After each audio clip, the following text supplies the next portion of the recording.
कि हमारी एफआईआर नहीं ली गई। ज़्यादा पॉलिटिकल प्रेशर में काम कर रही है कर्नाटका में पुलिस। मुल्क के आइन पर यकीन है और हमें हमारे जुडिशियल सिस्टम पर यकीन है।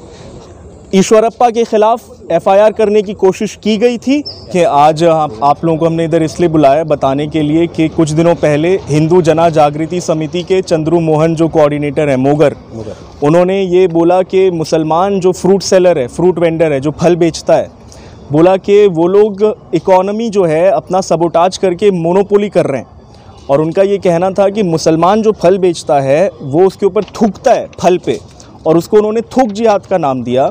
और इसने ये रिक्वेस्ट किया कि हिंदू भाई सिर्फ हिंदू से फल खरीदे।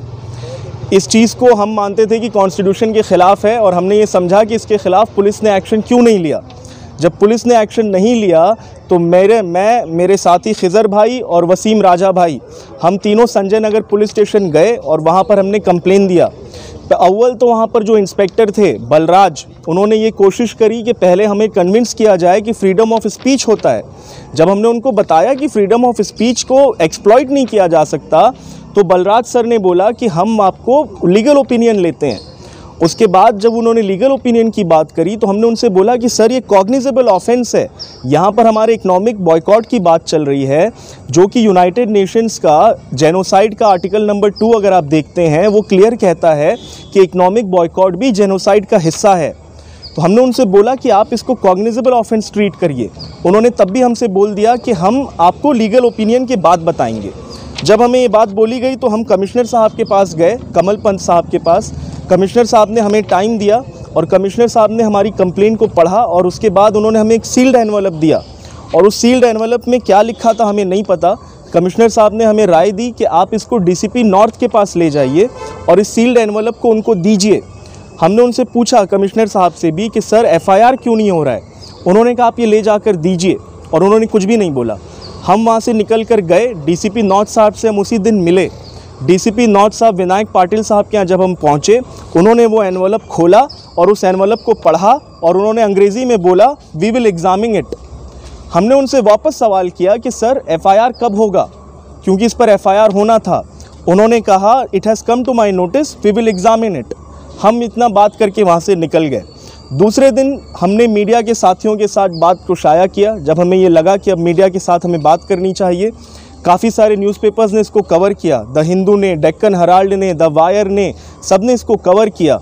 उसके बाद थोड़ा सा शायद ज़्यादा जब कवरेज इसको मिला है तो पुलिस ने हमें फिर से कॉल किया दूसरे दिन, और पुलिस ने मीडिया में स्टेटमेंट्स दिए जो हमने पढ़ा। मीडिया के थ्रू हमें पता चला कि पुलिस भी यही कह रही थी कि वो लीगल ओपिनियन लेना चाहती है।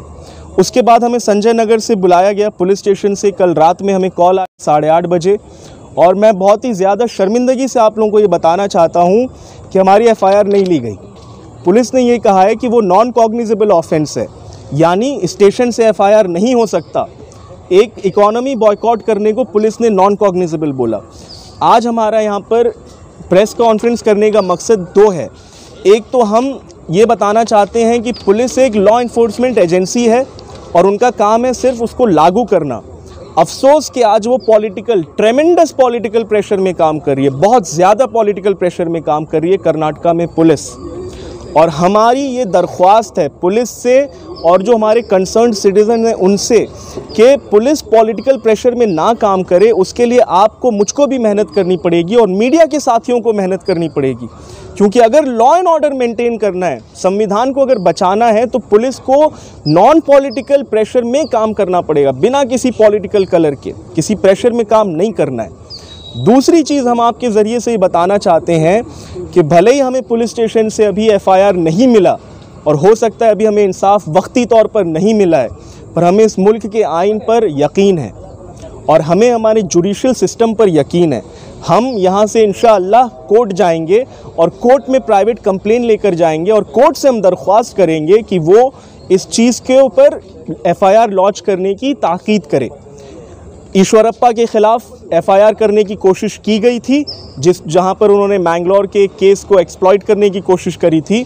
एफआईआर पुलिस ने नहीं लिया था, कोर्ट ने जब डायरेक्ट किया है, आज उनके ख़िलाफ़ एफआईआर करी जा रही है। हमें पूरा यकीन है इंशाअल्लाह हमारे साथ भी इंसाफ करेगी कोर्ट और हमें भी एफआईआर लॉन्च कराने के लिए जो भी ज़रूरत है वो पुलिस को ऑर्डर पास करेगी। कौन है ये शख्स? इस शख्स का नाम है चंदू मोगर, हिंदू जना जागृति समिति के ये कोऑर्डिनेटर हैं।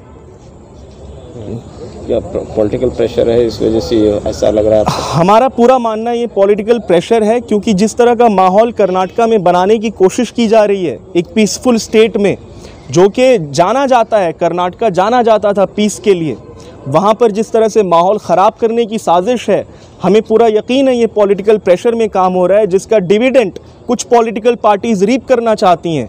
असेंबली इलेक्शन 1 साल दूर हैं और हम चाहते हैं कि लॉ एंड ऑर्डर मेंटेन रहे ताकि यहाँ पे दंगा ना हो पाए।